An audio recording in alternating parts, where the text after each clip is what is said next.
All right, I'll see you later. Got it. Got this, and here we go.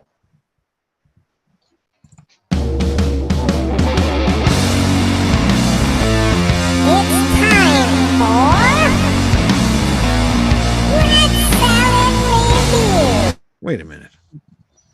The fuck? I don't think it's going on YouTube. It is. It is. You're live on YouTube. on You YouTube. freaking amateur. All right. Well, people like this. God, Wayne. Well, it's not up on my screen. We have lost plenty of viewers.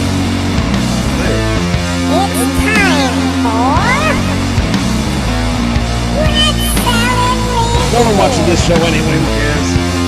With your host, Wayne Newman, Greg Narlow, and Lou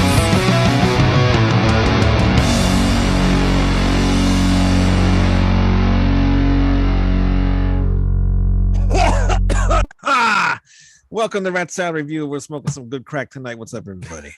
Someone's You're- smoking good crack friggin' Bobby. Yeah. Back God after a 1 week damn. hiatus, and we're on the crack pipes.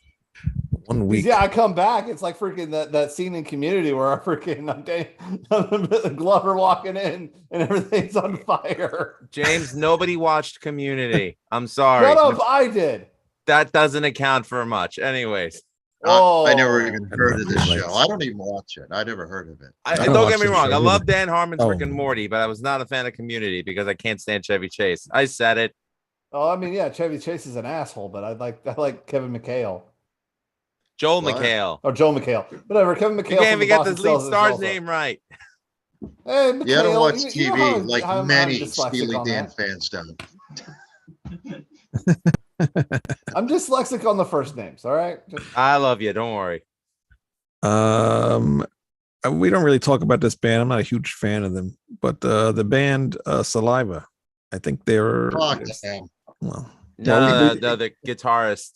Go ahead. yeah, the guitarist. He just had a hemorrhage, a brain hemorrhage, and Holy he's in the shit. hospital now. So Actually, I think it's posted that he dare I say, hold on.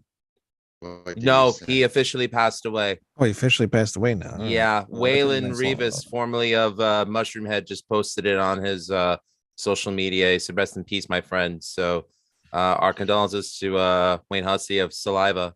Yes, actually, I didn't get to see them, but when I was in Pennsylvania, they showed up at one of the bars there and played a show, and were freaking still entertaining crowds and everything all these years, even though their major records have haven't been popular. Yeah. So Okay. put on a Well, good show. I'm not a They were fan.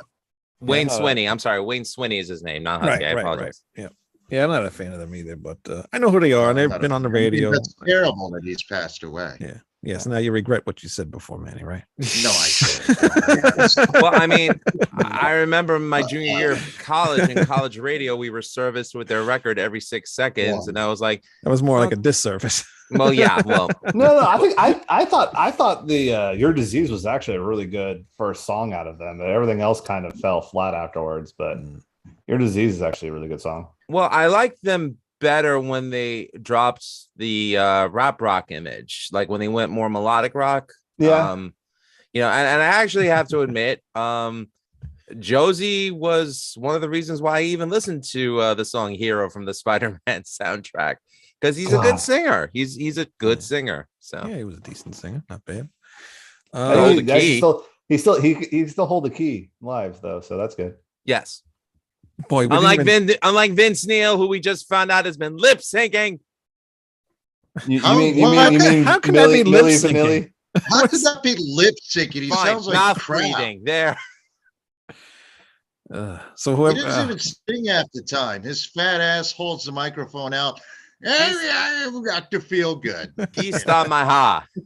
Yeah, he just starts feels sticking the like mic out. You feel know, nuts you're anyway. lazy. You're just like sticking the mic out all the time. yeah.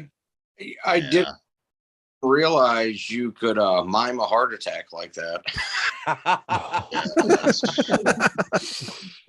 Kickstart his I'll diet. tell ya. Anyway, go ahead. we didn't Jeez. we didn't even start the show yet. Murphyful Fate is here, and he says, before you even start, Hysteria is terrible.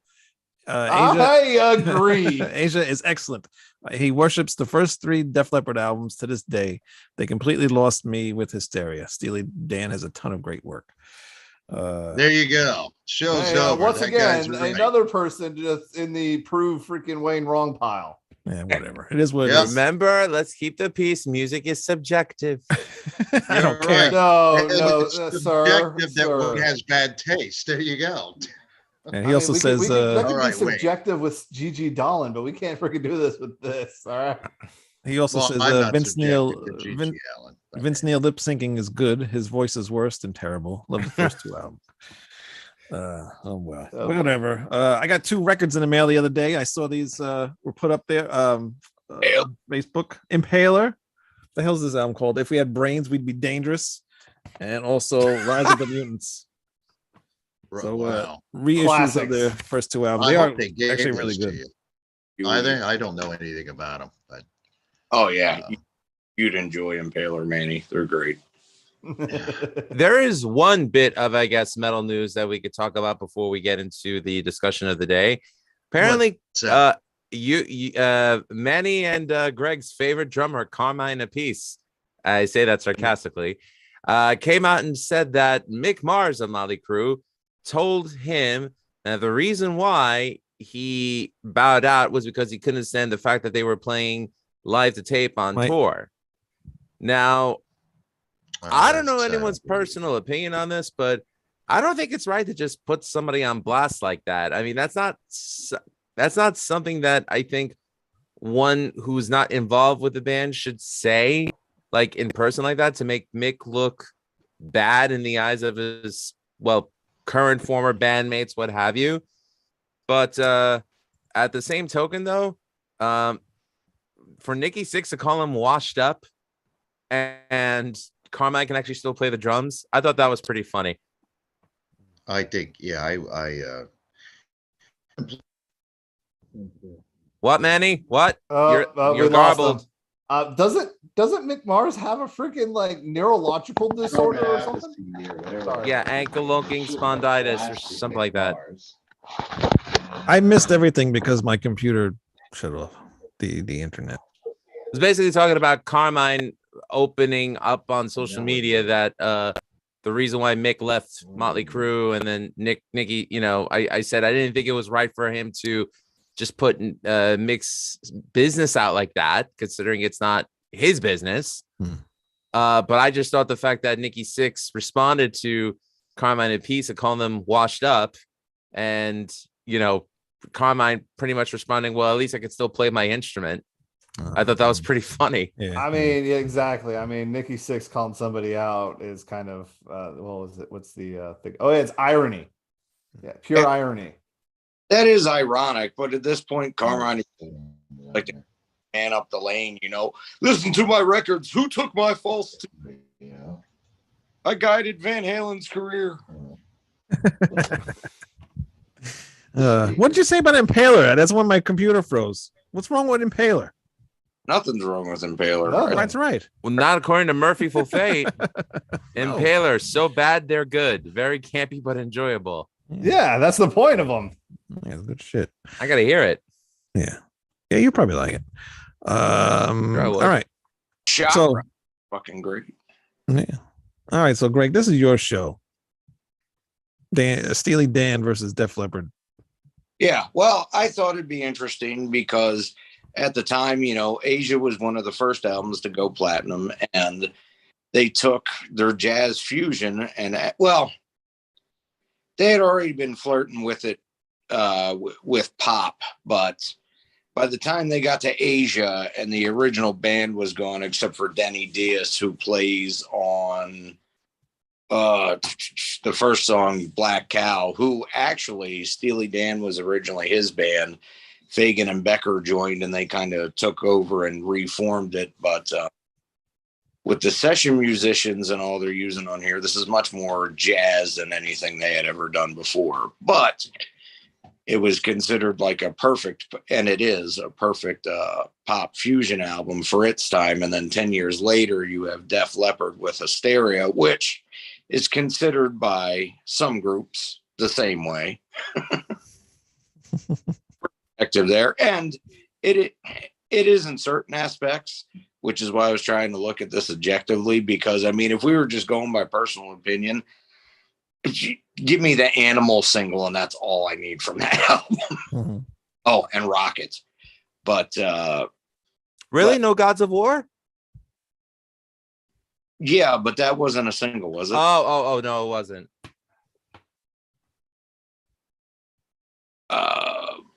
Lost my train of thought. But Sorry.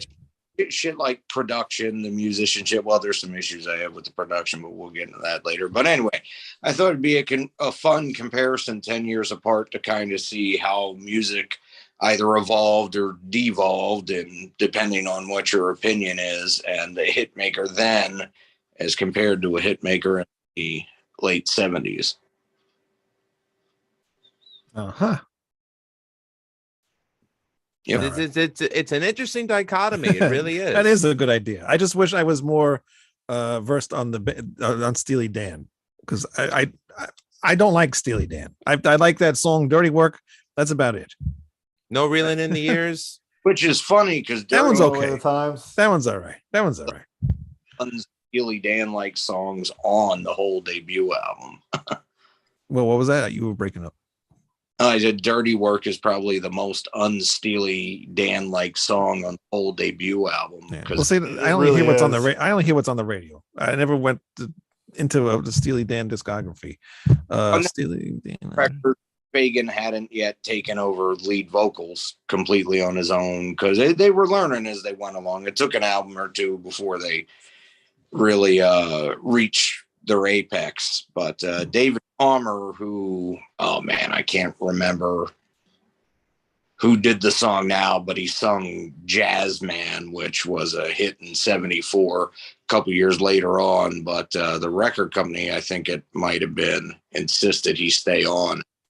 They wrote a couple songs that fit his voice more on the first one, Can't Buy a Thrill, which was Dirty Work and Midnight Cruiser. But I like Midnight Cruiser.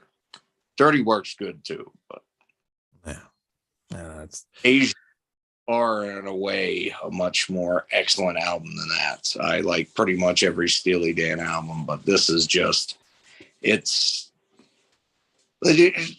like they described it in the Classic Albums documentary. You know, they wanted perfection, but a beyond perfection where it comes natural.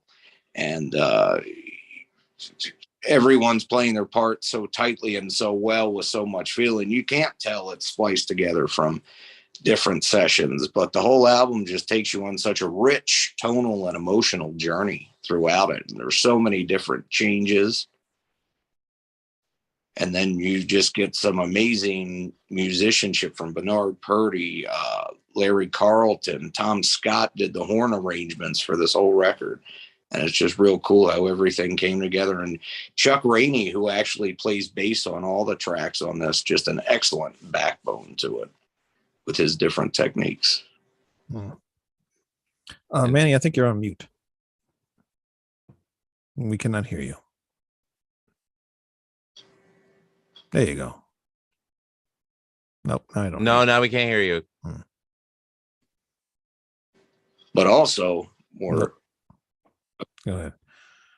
Just as importantly, Def Leppard, their vision with this was, you know, to outsell Pyromania and make the rock version of Thriller, if you will, where Steely Dan was going to do it their way, and they really didn't give a fuck what anybody else thought, and it still worked out. I make a great comparison of these two albums. Okay, I have this wonderful bourbon.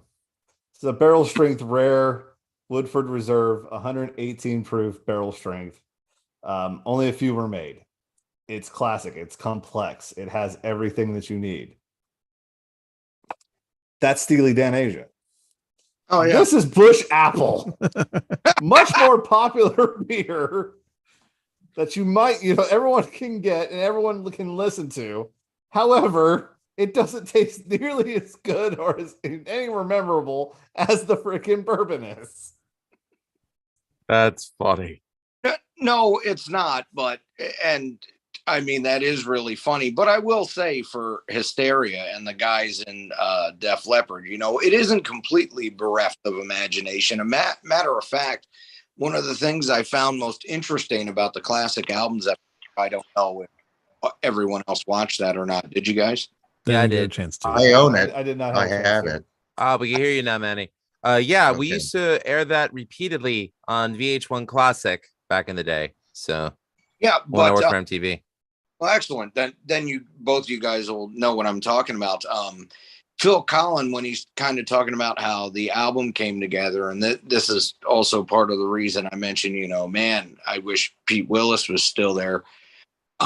He plays a couple of the riffs in the studio when they're doing the interview just through regular equipment without this production, and they sound great. If it was in the song like that on what did he play a riff from? Armageddon it, and I think Women, it would have been a completely different scenario, because Phil and Steve, while Steve is still more blues based and in the hard rock edge, even with what he brings on here with Lang's limp production on a lot of it, he still had the more melodious side compared to Pete Willis. And Phil Collin is also real heavy on the melody. And with the guitars being so bereft of any punch or tone, it just all kind of flows together in the just background noise. And I don't know if it would have sold more or people like it better the way it is. That's just a question we'll never know the answer to. But for me personally, it would have made it a better album. I think that hurt it a little bit.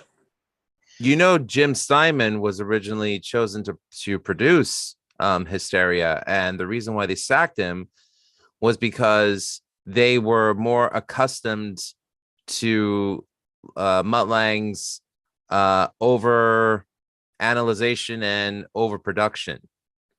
Yes, which also another point, because Becker and Fagan do the same thing, but when they do it, you get a killer J solo in the middle of Peg, which is an amazing song, and fucking Mutt Lange does it. You get homogenized, no balls guitar for 62 minutes.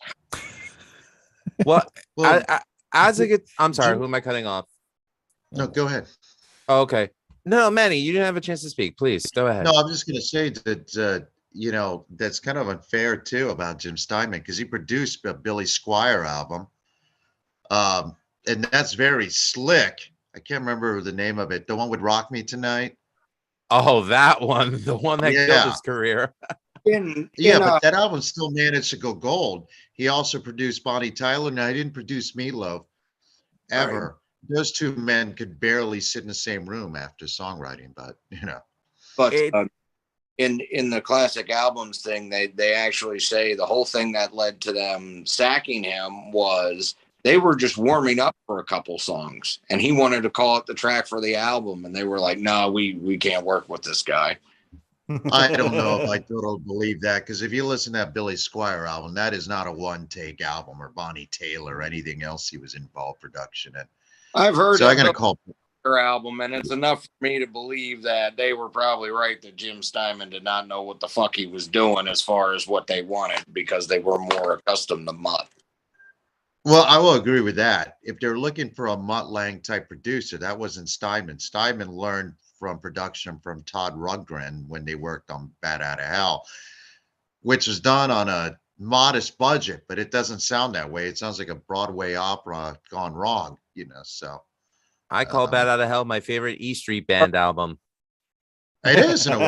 You're absolutely no, and it's actually, and there's a couple E Street guys on there, so that's not far off the mark. It's not. Really. I never thought about that comparison, so that's why I was laughing. Well, I never have either until just now. I could compare it that way to Temple of the Dog, my favorite Pearl Jam album. That's true. I digress.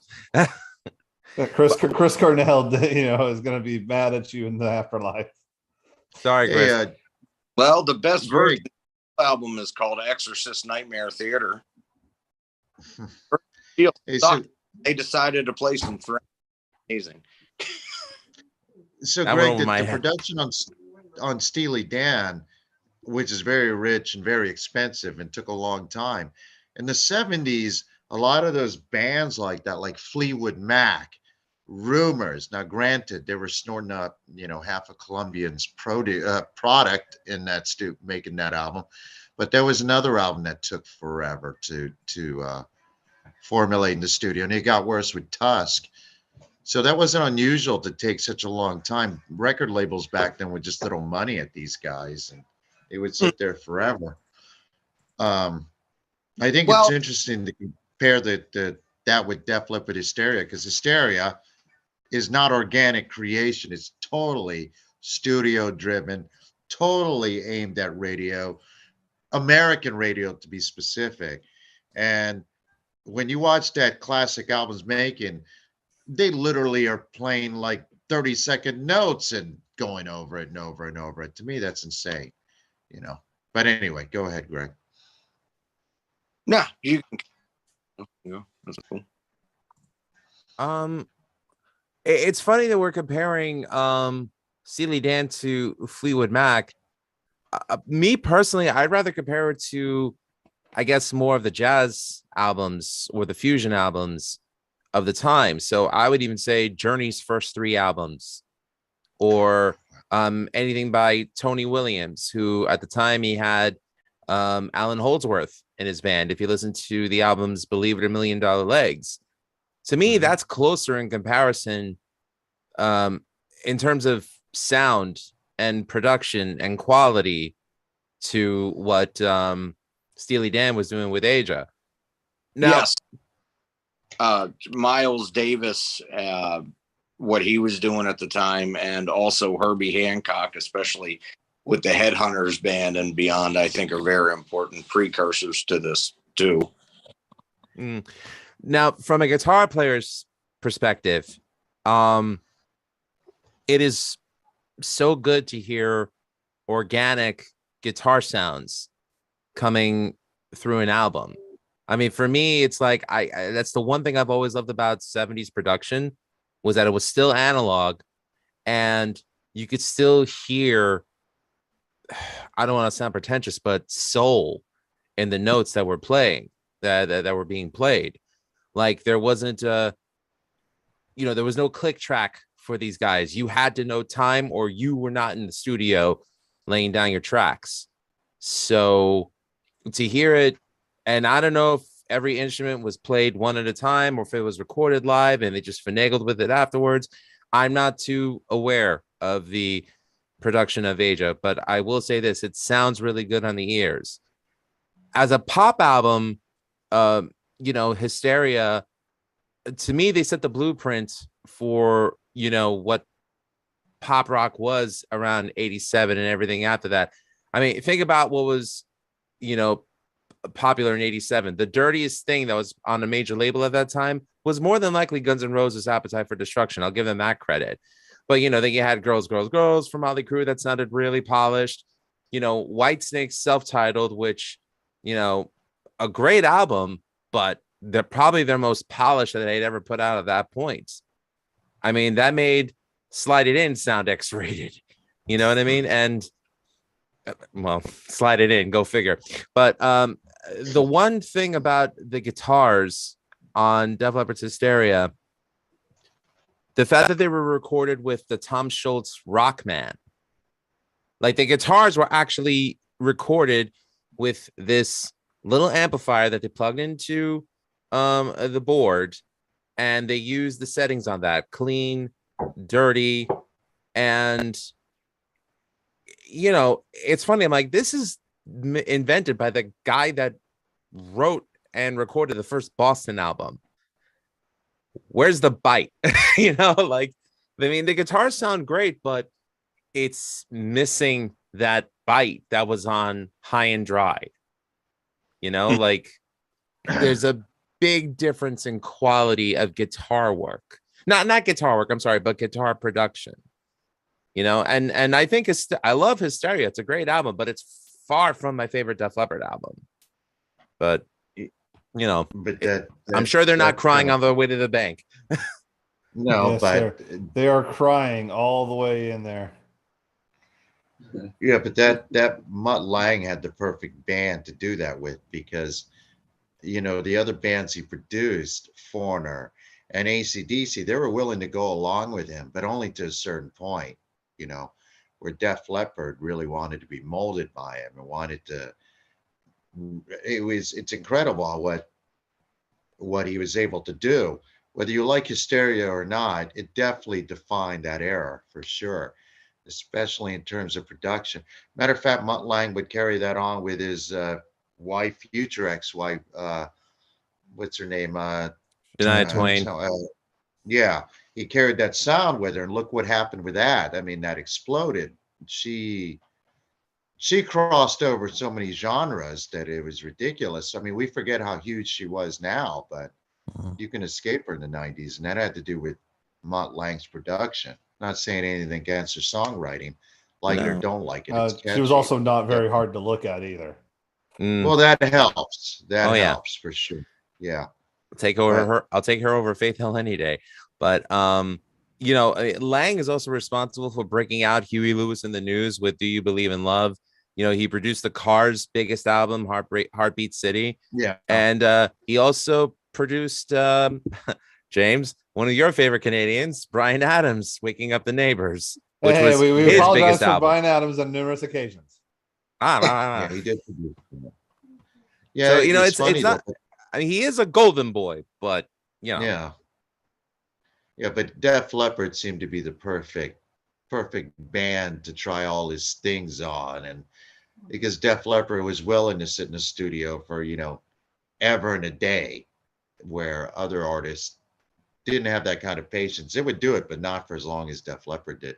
Bon Scott. So I don't know, James, what do you think of Def Leppard and Steely Dan, man? What are your thoughts? For on the production side, I'm going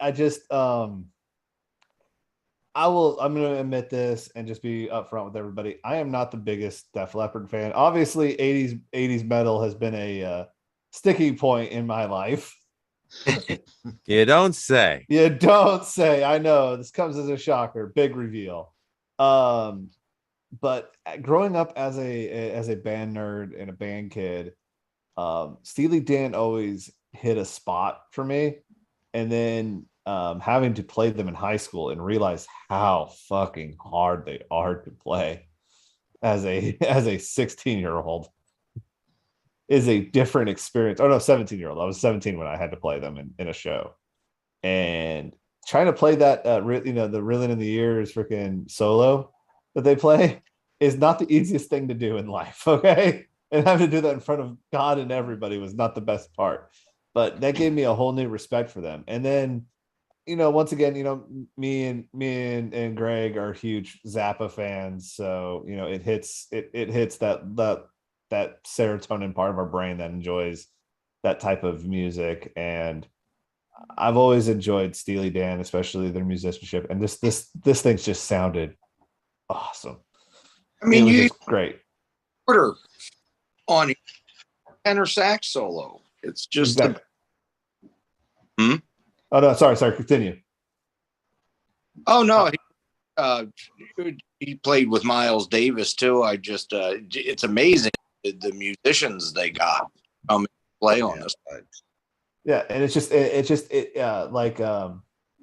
listen to the songs and and Lou made it really poignant to me because you asked how many times have these songs been sampled by hip hop artists. Well, I have an answer for you, Lou. Oh, do tell.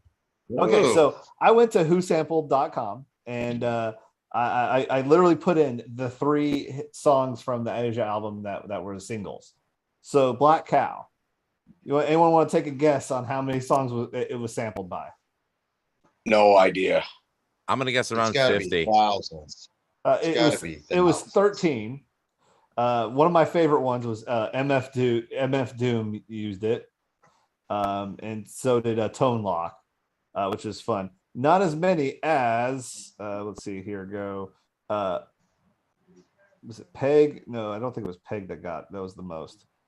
No, it was Peg. Guess how many Peg got sampled by though? I'm not sure, but didn't De La Soul sample that song? Yes, they did. I know it is from De La did. Soul. So yeah, Peg got sampled over 20 times. Wow. You know, and it's not, you know, it's a bunch of, you know, lower, you know, known people that did it. But the other one, I thought Josie, which was a way better one. That one's done by Wiz Khalifa and a few other people. That was only done by 8 times. But one album has been sampled almost 50 times, Lou. The entire... You know, wow. Okay, so I wasn't too far off. So it wasn't the song that got sampled 50 times, but the album in general. That's the whole damn album. Pretty interesting. Sampled so much, and it's just Thank it just you shows because like I highly doubt that, you know, everything about Hysteria. Set this the compression aside, every song sounds the same. Tell me one Def Leppard song that doesn't have the oh, or, you know, something like that, or a high pitched scream, or one guitar riff into the main melody. It's an impossible challenge. No, and there are many parts on here in different songs where I swear they just repeat shit from song to song, and I do it 2.5 times just to check, and it really isn't the same exact like riff or melody line repeated. It's just the production is so fucking homogenized. It sounds like it is. No, I think they almost use the same riff, just different chords. Well, I mean, I'm not gonna lie. I love a lot of those riffs because I'm a diehard Steve Clark fanboy. So, you know, here's what I'm gonna say in defense of Def Leppard. When he died, I felt like a lot of their magic had gone with him because he was just a master at creating riffs. I mean, he's one of my biggest influences for creating riffs. And like, you know, when I hear a song like Gods of War played live, and I actually hear like the way it should be, you know, played by a live band as it's going on, I mean, it's spine tingling, you know. He's the reason why they still play that era of the band, because they know that he wrote the best stuff. You know, and that goes from the fact that they'll still play Wasted on occasion to the fact that Pyromania's big hits still get played, to the reason why Bringing on the Heartbreak still gets played. Steve Clark, he was the truest talent in that entire band. I understand what you're saying. It just, I feel like Def Leppard, especially with Hysteria, is like the most pop rock of pop rock bands. Like it's literal sugar high. It's a sugar high, and I feel like while listening to it, it's not too offensive or anything like that. But once it's over, it's not memorable. Like listening to Asia, again, took me on a journey, and like I could just sit back, relax, and they told a story through music that I could visualize. Exactly. You know? Like Hysteria wasn't supposed to be like some kind of journey thing to go on. I understand that it was a sugar high. It was literal pop rocks. It was, and that's what they did. That's what it was meant to do. You know, it was just meant to put out hit singles. Okay, but I mean, I don't think that's a right way to do an album. I don't agree with that type of mentality. That's why you're sitting in the middle of the woods. Okay. Well, we're also talking about a time and day where people wanted the monster album.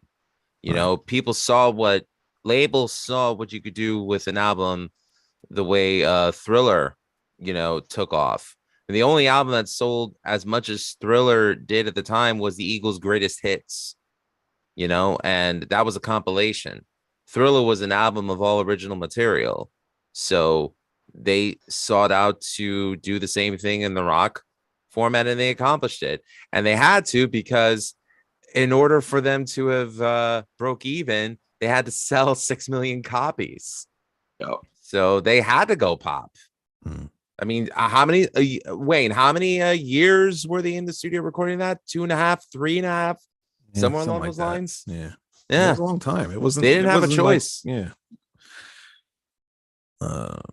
I'm not going to begrudge Def Leppard for releasing Hysteria.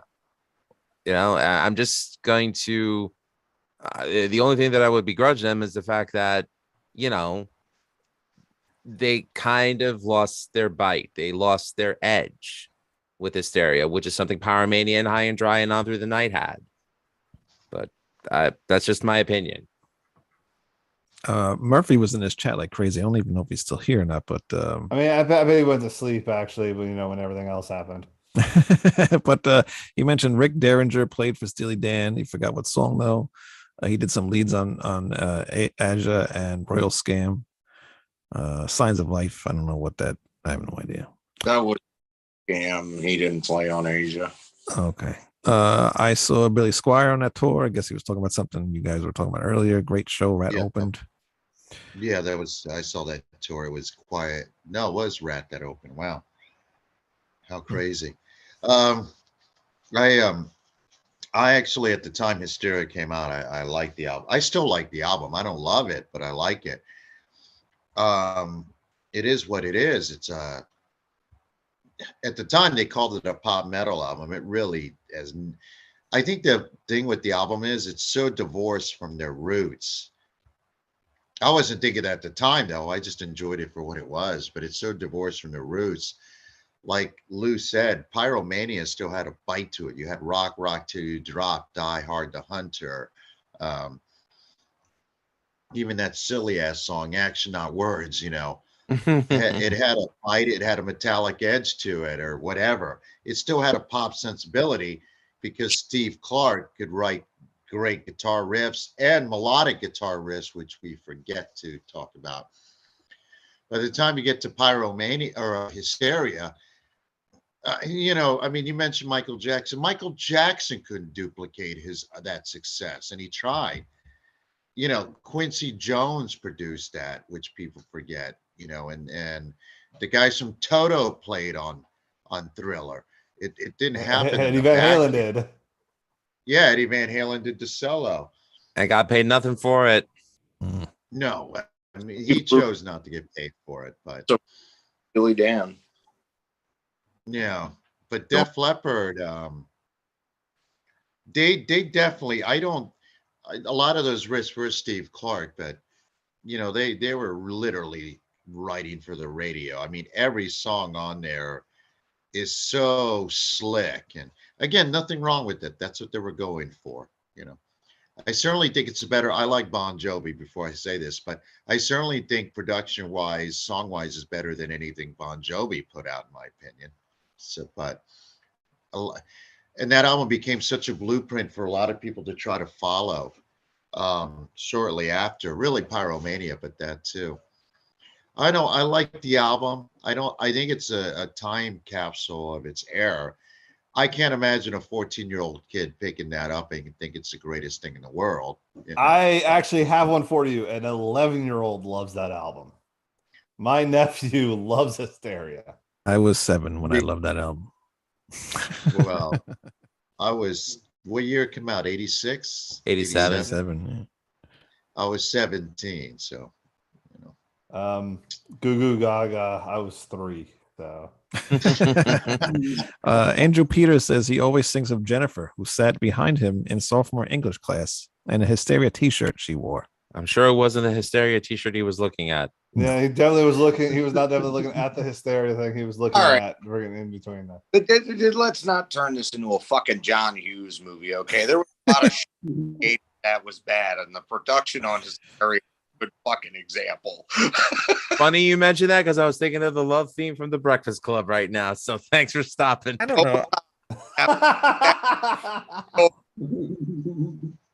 But seriously, Wayne, you didn't like Steely. Okay, let's do the elephant in the room here. Okay, I'm breaking the fourth wall here. Okay, during this, we were listening to this. Next thing you know, this morning we catch a group of unhinged tweets at our texts at 9:00 this morning, hearing Wayne complain about listening to Steely Dan. Oh my god! Like it's some type of freaking Havana syndrome torture that we're doing to this poor man. It almost was. It was so bad, man. Sir, sir, Ugh. after some of the shit you put us through, this is Yeah. literally. I mean, I deserve it. But you guys actually like this. exactly, We because do. it's good. Yeah, but dude, you liked Motorama. It's a Yeah. good Exactly. movie. It's You like Oh you my think God. Motorama The is a good shittiest movie. film ever made. Anyway. I mean, that thing's an insult to our intelligence. it's a weird good movie. It's It better is than not- it is- anything it- Steely Dan ever weird put was out. right. What? Good is a definitely no. That movie made me What glad that my drugs mom are was in you the on, ICU. So she wouldn't have to watch it. That's terrible. Exactly. But no, it's you know what it is. I hate jazz. I mentioned this to you guys before. I hate jazz. I hate jazz fusion. I don't like this type of music, you know, and it's elevator music to me. You know, I put it on and I hear these trumpets and I hear them doing all these different things all at the same time. It just does not work in my ears whatsoever. And plus, it's you from the hate 70s. anything So that's that even actually worse. Requires you to bodily play a freaking note outside of bang drum. Yes. Yes. Wayne is the type of guy that would rather go to a Sammy Hagar concert than a Steely concert because Sammy Hagar moves and jumps around and does exciting shit while he plays. You know No, why? I don't care, man. Moron and a song suck. Steely Dan don't jump around because the shit's complicated to play and it's real music. So Wayne definitely is right now is pounding the drummer stereotype that drummers only have a brain slightly larger than a horse. You know why drummers only have a brain slightly larger than a horse? Keep time. So they can keep time and not embarrass themselves in front of a parade. What do you call someone who hangs around musicians? A drummer. Well, I will say this. Asia, this album is my second favorite Asia after the late porn star of such fare as Who Reamed Rosie Rabbit Part 2, Creme de la Face 46 and 49, Cocksmoker 17, Filthy Talking Cocksuckers 3, Jungle Beaver, Ladies Loving Ladies Part 2, Invasion of the Samurai Sluts from Hell, Clubhead 2, a lot of sequels in this. The Maltese Phallus, Wetness for the Prosecution, Family Thighs, and my personal favorite, 69 Pump Street. You know what? You know that is one hell of an IMDb page, Lou. How the hell did you figure that one out? I just Googled Asia IMDb. I'm offended that you think I can actually keep time, Wayne. James. I can't believe. I you mean, called it I mean, elevator I mean, fucking you could. I mean, I'm trying to give you at least some credit. I mean, I have heard some of your work. It is actually kind of good. You think I actually did that? That I could help. I with mean, that. Go ahead. with these takes, it's kind of doubtful. One thing I will say in Wayne's defense, though, you know, he's right about how laid back some of it is for sure. I mean, even Donald Fagen would agree that you could go to some airport anywhere in America today and probably hear Deacon Blues playing in the bathroom. But the difference there is it's memorable. It has feeling. It can take you on a journey. Whereas I guess if you were in a strip club, Pour Some Sugar on Me can liberate some dollars from your pocket, but Not my Yes, I pocket. can. Fuck that. it's there. Oh, I mean, I'm more of a fan if the dancer comes out and in it to rock it more than Pour Some Sugar on Me. But I had to bring up the worst song on the whole record because I Pour Some Sugar on Me. yeah, Yeah, I loved it when I was 7 when I first heard it, but now it's become like one of those songs that if I never listened to it again, I wouldn't be sad about it. Right. it was like one of those songs that was like overplayed during freaking the Nickelodeon with like all the weird celebrities acting like their parents trying to act cool in front of their kids songs. Yeah. Maybe they were acting like a video tramp. Whatever that. Yeah, the oddest place I've ever heard Steely Dan, and it's why I remembered it as much as I did. I think I heard Reeling in the Years for the first time ever at an outdoor mini golf cart, mini golf place out in Greenport. It's always weird hearing it during a freaking hockey game or something like that, going like, why the fuck are you playing this song right now? But I do remember I was in the high school production of Hair. I was in the pit band, and the drummer was my band teacher, Dr. Daniel Burwasser. the bassist in the What band. a name. What? Russian? Dangle what? Daniel Burwasser. Oh, I thought it said dangle. Dangle? It's what it sounded like. It sounds like a Christmas. Okay. Wayne, That's- Wayne. that's Stop- funny. You stop made him bringing sound like a up Christmas yourself elf. over here, okay, listen up. better. Anyway, That's funny go that you ahead. made him sound like a Christmas elf, considering he's Jewish, Wayne. But I digress. And his guitarist was the bassist in the Pit Band, so they started playing "Reeling in the Years" with a fellow piano accompanist, and I just joined in because it was just 2 chords. But man, it was fun. It was a lot of fun. So. You didn't have all the pressure in the world when everybody else is playing around you professionals. Well, I was Right. also 16 at the time, so like Yeah.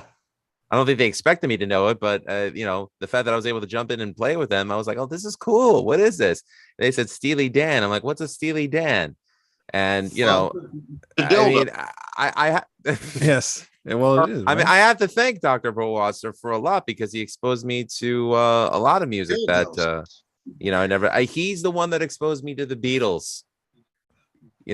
We weren't allowed to listen to the Beatles in my house because I was considered hippie music. That's not all they exposed you to. Blue, Wow, Wayne, seriously, for a guy whose head is shaped like a penis, you should talk. blue. You don't have a problem with it. Go polish yourself. Hats I will No, say your this wife's going to about be doing Wayne. that later. Oh, by the way, ask your wife how my dick tastes. Anyways, Oh, Okay, this is getting Shaquille. low. All right, Shaquille O'Neal. Awesome.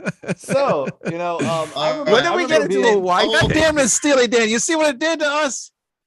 Yeah, maybe be a- one person's Oh, wrong, all 4 others are right, but yet somehow the one that's wrong is trying to be the loudest. Yeah. What is this? The I View? will It's because I have an defend interface Wayne. and I can turn this up as loud as I want. Wait a minute. I will defend Wayne. When I was younger, I couldn't stand Steely Dan, but then my balls dropped and I started listening to other kinds of music. Well, Hmm. on one hand, I suppose I could be a little biased because Steely Dan was one of my dad's favorite bands, and I grew up hearing it. But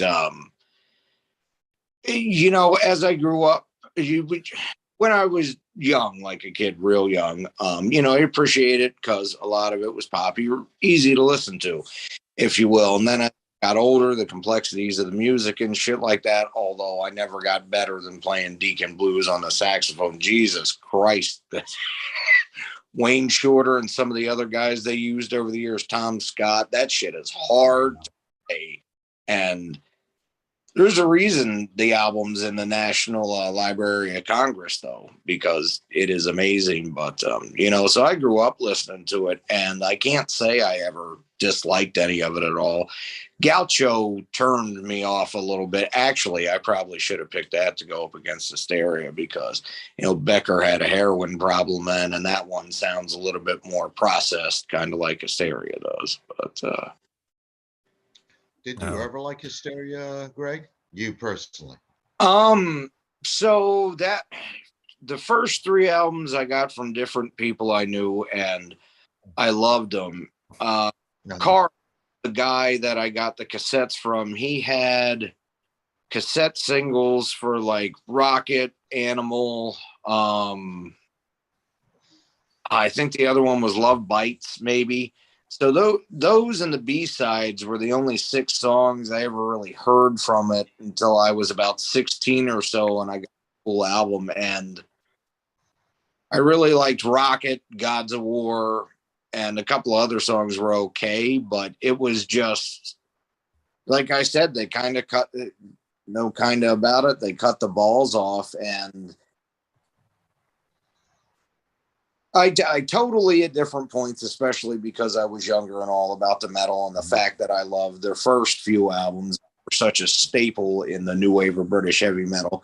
Got kind of pissed and would slag it, but I can't ever say I really 100% hated it completely because I guess it's just the ear I have and the fact that I was interested in music and Zappa and things he had to say about how music was written and music theory, where I've always been able to appreciate it for what it is, but I've always kind of felt like it was a little bit of a weak attempt. And I get the tragedy with Rick Allen losing his arm and how they come had to come back and, we're trying to appease the fans. But I think one thing that would help this play better is if the record company, despite how much money they had invested into it, I know, had let the original plan track listing out instead of the shit that highlighted the hits like they wanted to, and about 3 or 4 less songs on it. And I think it would have made it even more impactful. I mean, yes, it did sell 12 million, but the majority of the ideas here aren't really bad. It's more pussified, for lack of a better word, than even Pyromania for sure. But there's a lot of shit on here that riff, melody, and otherwise that is a clear continuation of what they were doing on Pyromania. And again, they get at least a golf clap for that. A lot of the melody lines and riffs are good. It's just ultimately, and even with Rick Allen's drum, that's one of the biggest complaints I hear about this. And I was a child then, so I didn't see him live during the era, but I've seen videos and I've heard recordings of the tour. They had his drum set rigged up and sounding perfectly, where he sounded like he was playing real drums. Yes. 80s production, I just think, robs this of so much of its power. It's still something that rocks a little bit, that's catchy, but you can listen to as you're buying Tide in the grocery store. And I think that's why it became as popular as it did. But the lack of feeling is just what ultimately does it in for me. And on one hand, I feel it's slightly unfair to compare musicianship wise with Asia, because these are experienced, pros, many of them jazz musicians. These mothers can play. And Becker and Fagan came up with some of the best songs of all time in their heads, and complex rhythms and melodies, and melding different things together, that it's just really on another level. But in terms of, because jazz rock was very popular at the end of the 70s, in terms what was popular in the time relatively to both of these records, I really think they both hit their mark. But Steely Dan takes it just because there's more conviction in it and it sounds more natural. Yeah. 2 points I want to add to that. I almost feel like I find myself listening more to the live versions of the songs on Hysteria for that reason that you mentioned, because live they just sounded so much better than how they were produced, because the true testament of a band is their live performance, and if they could pull it off, and they did. Second, I almost feel like a lot of the B-sides to those singles on from Hysteria would have ended up making the album better for me. Like if Ring of Fire was on Hysteria, or if I Want to Be Your Hero, or if Tear It Down was on Hysteria, I mean, we'd be calling it one of the best hard rock albums of the 80s. But it's, for all intents and purposes, a pop rock album. And what is the purpose of pop? The purpose of pop is to sell records. And that's what it does. That's I right. agree. But I do like Hysteria. I don't want to sound like I don't. I mean, love if it. you were to, yeah. I mean, if you were to tell me what would I prefer to listen to today, Hysteria or Steely Dan Asia, I'd pick Asia. I can't say at 1986 or 87 when I was 17. First of all, I was motivated by, well, I like chicks, and they're going to want to listen to Def Leppard, but Yeah, This is true. yeah. You put on Steely Dan, you're going home alone, and at that age anyway, you're older, It depends on what you expect going home with. Quick Well, aside. this is 1987. Trust me, it's Quick, Manny, the case was the same in 2007. I actually turned on Asia, the title track, and the girl walked right out of my car. Well, okay, the band girls from when I was doing that would not have, but yes, I understand. yeah. But Wayne, but that wow. album, This because was I was Chris from a Waffle House in Teaneck, New Jersey. She was Look, as long as you don't have to pay for the All-Star special, we're good. Okay. Manny, what were you saying? Well, I was 17 when the album came out. The album was a slow burn because Woman, I believe, was the first single. One of you correct me if I'm No, you're wrong, right. It was. at least in the United States. And it didn't really do much. And then slowly the album started selling. Anyway, by 88, this thing was everywhere. It was on Def Leppard. It was on MTV all the time. There was no social media, so they were on every magazine, including Rolling Stone, that did not cover this kind of music. Actually, they didn't make the cover of Rolling Stone until Adrenalize. Oh, I didn't know that. Because Def Leppard was one of those bands that Rolling Stone poo-pooed on. If your name wasn't Bono, if you weren't in U2, they didn't give a shit. But he is a piece of shit. Yes, we know this. He is the number one. But Def Leppard were still being called a heavy metal band, and what was that album appealed to people that did not give two shits about that music. Now, granted, calling that a heavy metal album is a stretch. I'll be the first to say that, but that's what it was classified as. And that album appealed to people that didn't even bother buying Pyromania. Pyromania, I think, is up to 10 million sales now, I believe. I think it's diamond too. So they are a double diamond certified band. So culturally, that was humongous. It was huge.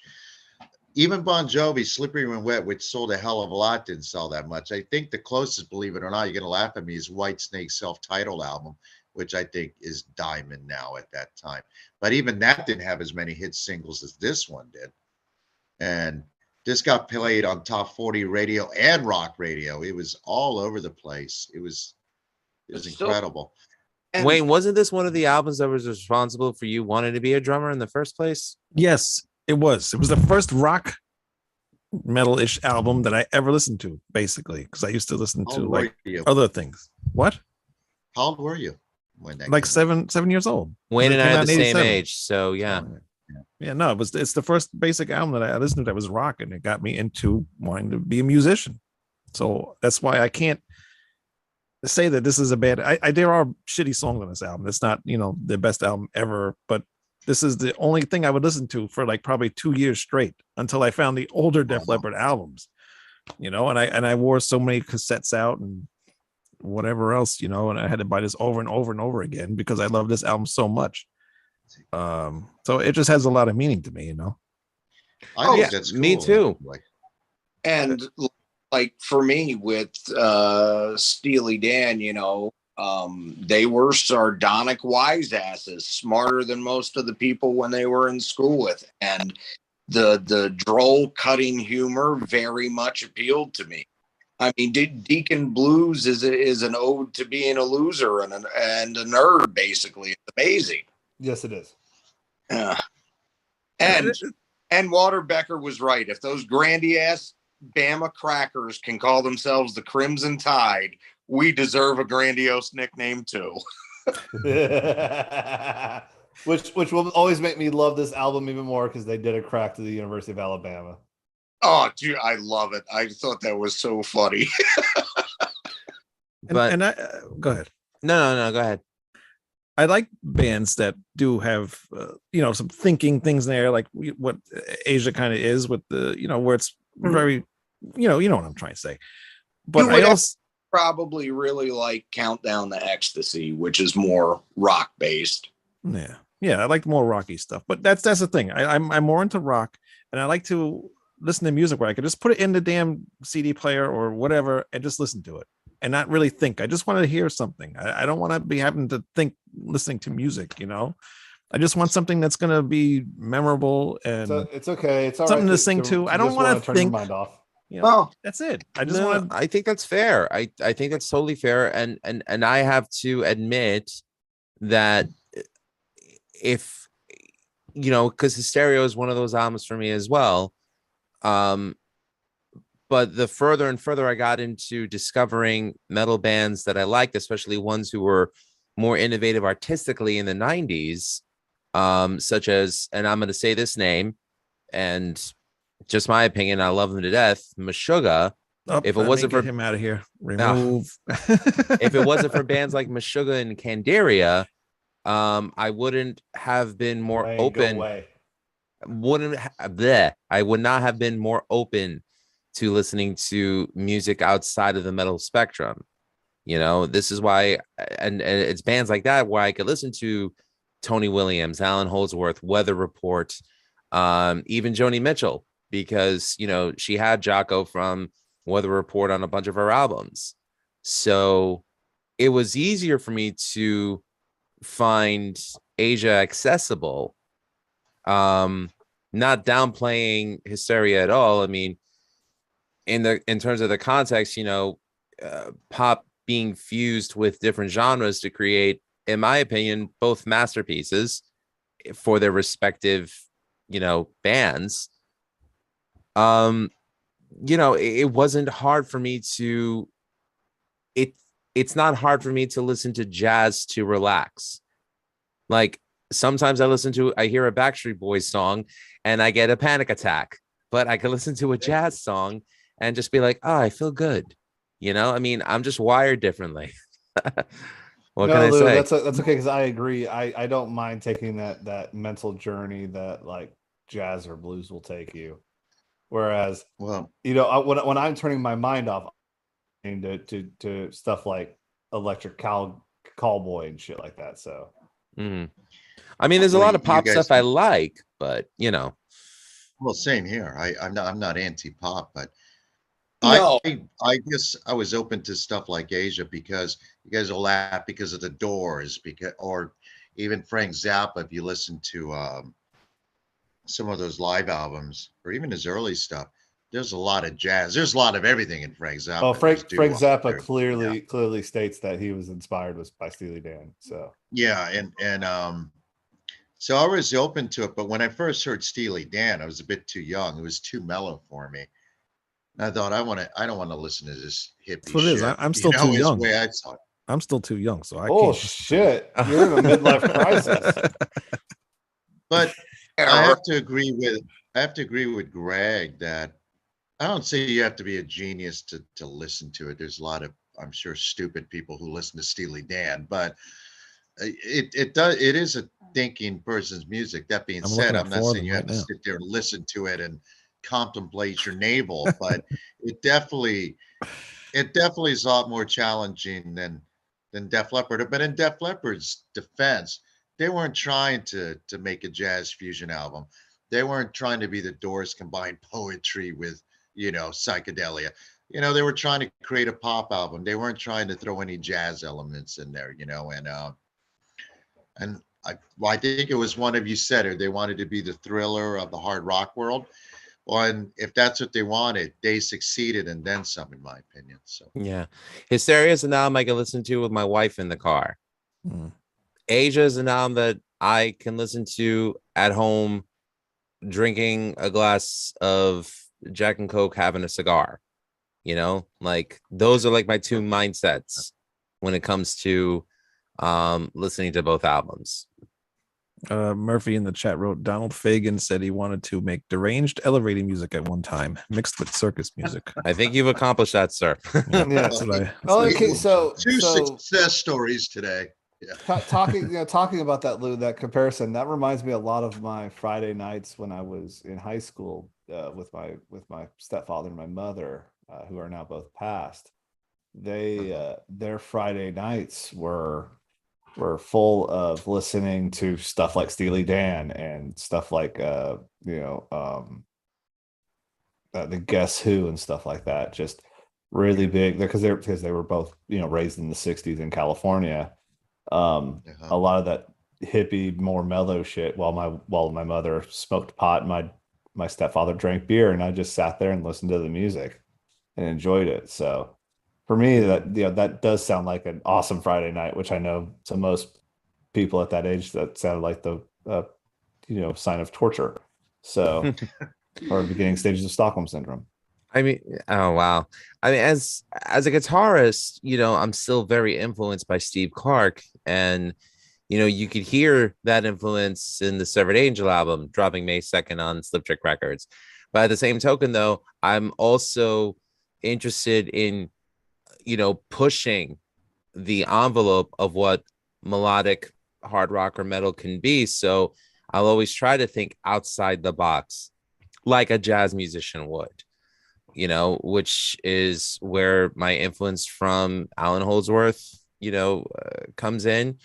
So, I think maybe it's safe to say that there's still an amalgamation of an album that hasn't come out yet where, you can combine a love and appreciation for both.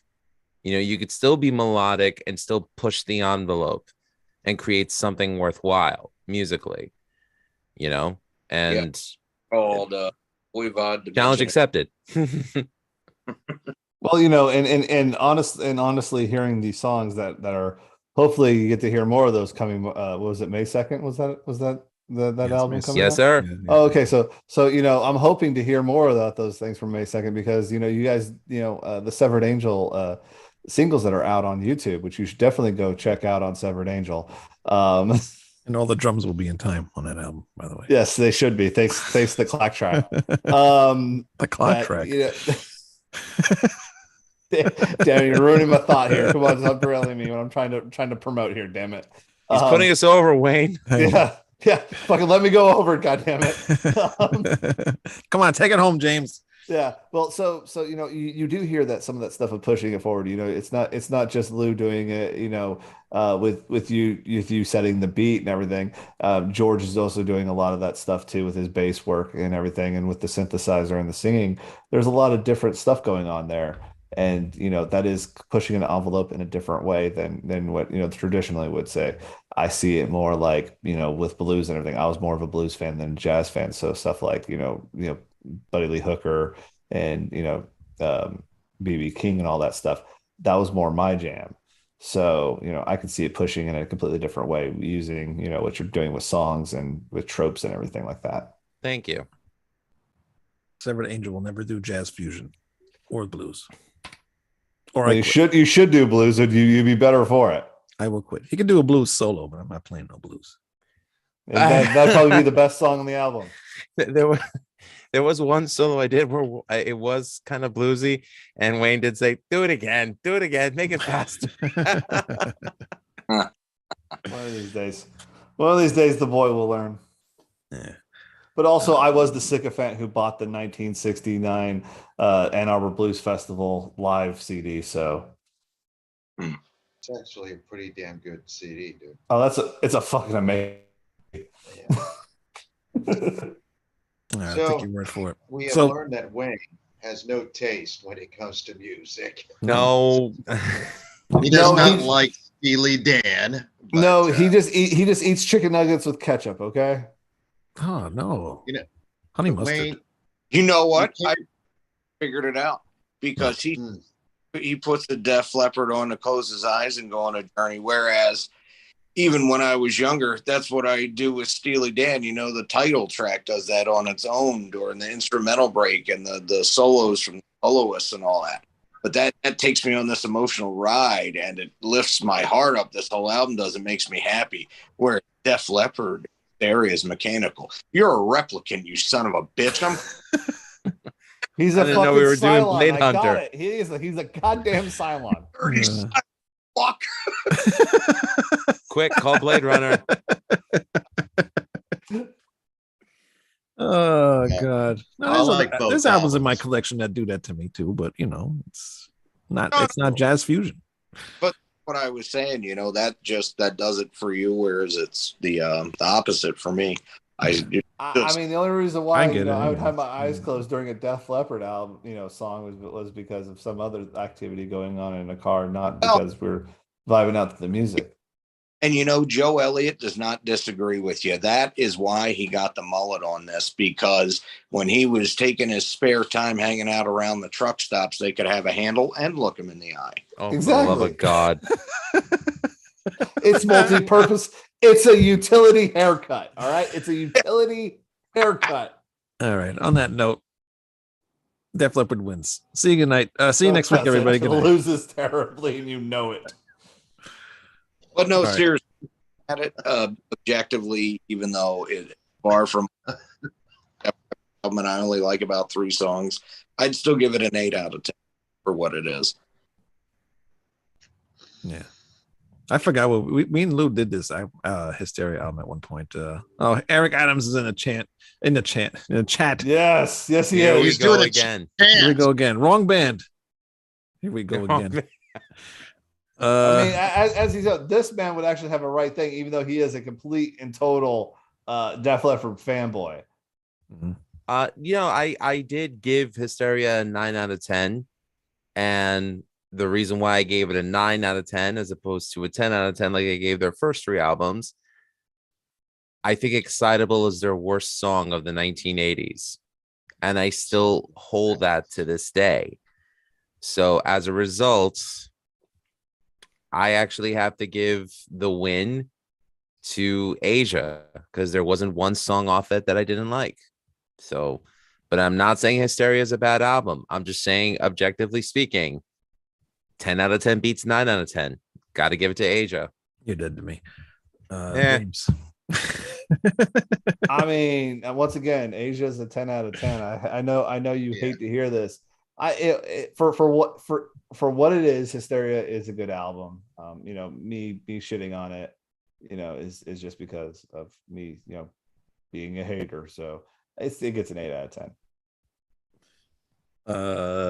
And Eric Adams said, when did Dan Lilker join the show? That's not the first time that someone I know. said that, man. I know. No, I know. All right, so So, Dan, what do you say, Dan? Manny. Oh, me? Well, Hysteria doesn't make me hysterical, doesn't make me excitable, and I'm not about to Armageddon it. So I'm going to give it to Steely Dan. You sound like a 10 out of woman. 10. No, Listen, if bastard. woman, he'd pick it up. Why don't you get on a rocket and get out of here, huh? Oh my God, we're calling the gods of Jesus war on us. Yeah, we I mean, this Hey. is talking about how much love bites out of this But whole I'll give- situation. Nobody, give stop. Def Everybody's getting a little Leppard- too excitable around here. Calm down.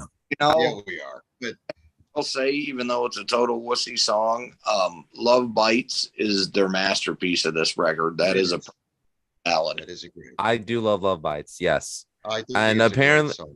According to Eric Adams, the entire Greek Astoria neighborhood has disowned me. No Slovaki for you. Souvlaki. Sorry, my Greek is not great. All right. Actually, I would get Hysteria an 8 out of 8 out of 10.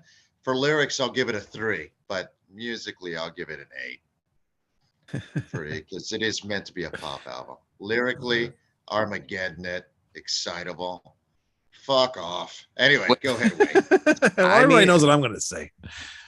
Def Leppard. Halloween's Keeper of the Seven Keys, Part 2. Yes, Yeah, exactly. no. How That's many not my more favorite Halloween album. albums did you buy this week there, Wayne? None. I didn't buy any. I showed you what I got. It's a Compare. miracle. Actually, Wayne, I did buy one called Rabbits Come Easy. Don't come easy. Yes. Yeah. Well, The first album with Sasha Gerstner on guitar. Open Your Life is a great song on that album. Yeah, that's my email. well, I've never heard it. I bought it at CD the other day, so we'll see how I like it. Yeah, listen to it. Let me know. It's not one of my favorites, but it's all right. Louis set up the beating of Rick Allen last week. Now that was fucked up, man. Some drunk Yeah. spring breaker just jumped him out of nowhere. I mean, really, how are you going to beat up a one-armed man? Yeah. Did Yeah, you see unless- the? like Did you see the Unless report? you're With Dr. both Richard hands. Kimball, unless you're the fugitive, you got no business beating up a one-armed man. Okay, you just don't. However, you can beat up Takeshi 6ix9ine in a LA Fitness bathroom in Miami, Florida. Well, that dude's a snitch. He deserves to get his ass beat. Yeah, that's different. The dude. report First was of all, funny. It said he was an elderly disabled man. Well, they're not Yeah, wrong. he has one arm. That's the They're not same. wrong. Yeah, but I don't know. I mean, I guess he's old, but I don't consider him elderly. Yeah, congratulations, Wayne. That was 40 years ago that he was friggin' in his 20s. Yes. I That means know. he's in but his 60s. elderly to me is like in a wheelchair in a nursing home or something. Well, he keeps getting knocked Oh, out I'm like sorry. that. I'm He's sorry you getting keep up and moving the up. goalpost in that situation, but the situation states, yes, He is considered elderly. It was Louis for those 2 songs he hates. It was only That one was- song I hated. That was such a work. 6ix9ine beating video is a work. All right, he's just talking gibberish now. Yeah, now he's just talking shit like a pro wrestler does. All right. Anything else on these 2 albums? No. Good. Great. Thank God. Next week, somebody better pick up something better. Manny, it's up to you. All right, we're going to talk about Steely Alice Dan Cooper. again next week. That's right. We're going to go through whole discography in 1 hour. Oh God. We'll do the data period of Alice Cooper from Manny. That's fine. Can you imagine, guys, though, that know and have heard it? I know Manny knows what I'm talking about. Can you imagine when Wayne has to listen to Pretties for You 38 time changes in a 2-minute song? Oh my God. Oh, yeah. he'll completely think that. I that's had like, that you album. know, That album, Iron it's Maiden okay. It's ripped them weird. off or something like that. You know. Yeah. Well, that we'll album zap is a sign weird, then. but it's that was the first Eventually, album. we'll do the Alice discography. But Yeah. Please Yeah. not let that be like for a little while. We're kind of burnt out on the whole discography thingies. no, even if we do it, we're not going to do like we did Judas Priest. We'll do like 2 and then wait a couple of weeks and go back to it. We're not. Yeah, we got to. Yeah, we're Yeah, not we'll do doing it. that. We'll do it in Because sections. by the time we got to the end of Judas Priest, I was done. Judas Yeah, Priest. I actually sold Iron all my Maiden. Judas Priest albums after that because I couldn't listen to it Yeah. anymore. I would have done that with your Iron Maiden album. Saved you a whole bunch of trouble. By the way, I do want to give a shout out to my cousin in Connecticut, Tony Calamas, who sent me my own custom made Severed Angel tumbler cup. Oh, right, right. Wow, that's pretty cool. He dude. made this for me, so thank you, Tony. Appreciate it. Yeah, where's mine, Tony? You got like Steely Dan to get to enjoy that tumbler. Well, No, I'll have not to that, think of but- a topic before next week. Yeah, do that. So is that what we're Seems gonna like- do for the next couple of weeks? Is string of albums versus albums, our choices? I don't care whatever you guys I want to don't do. know. That I sounds will- cool. We're gonna- We will not be on the. Oh, well, following yeah, week. it's not bad. I will not be here the following week. So if you guys want to do a show, Well, whatever. where the do hell it. are you going the following week? I'm not saying it on here. Everybody's gonna find me. And God knows what they'll do to me. He's going to Knoebels, kids. Next We went week, there. go there. We went there last year. next week, I'm going to be going to see Satan, Haunt, and Night Demon. Oh, real nice. Oh, that's kind of cool. Oh, by the way, before I let you go, in Tampa, the original Misfits is one of the few shows they're doing opening up for Megadeth.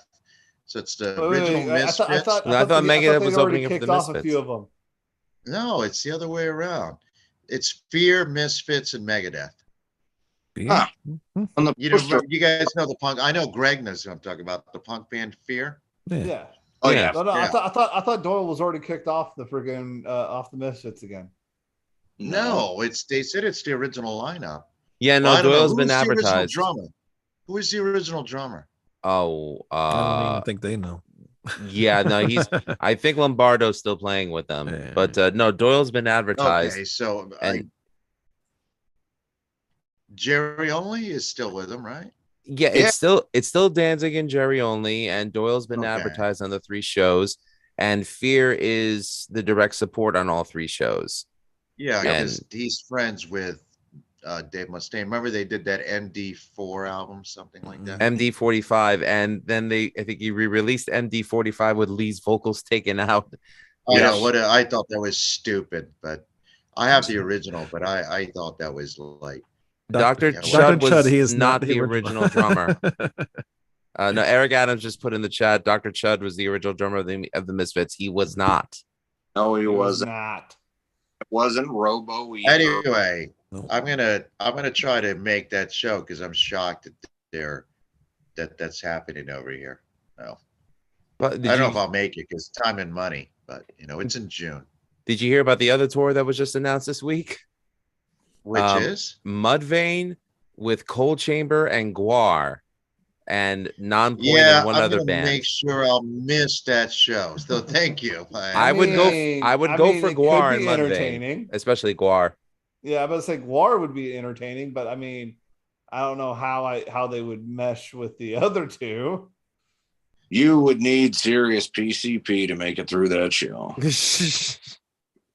Yeah, you complain about Def Leppard. I I've got somebody gave me the first two Mudvayne albums years ago. They're okay, but that is the very definition of new metal, I guess. So I don't know. I Not my mean, thing. I enjoy a lot of what Chad does even with Hell Yeah. So I'm Anyway. kind of Steely Dan wins. Good night. According to Exactly. Yeah, there you Wikipedia, go. Good night. Manny Martinez was the first Misfits drummer that recorded on an album. Manny, are you going to be on tour? 1977. No. They kicked me out because I like Steely Dan. Those But you were only 8 bastards. years old. Doesn't matter. I was reeling in the years. Anyway, we're done, are we? We are done. We will see you next week. Until then, don't listen to Steely Dan. Goodbye. No, Monet. don't listen to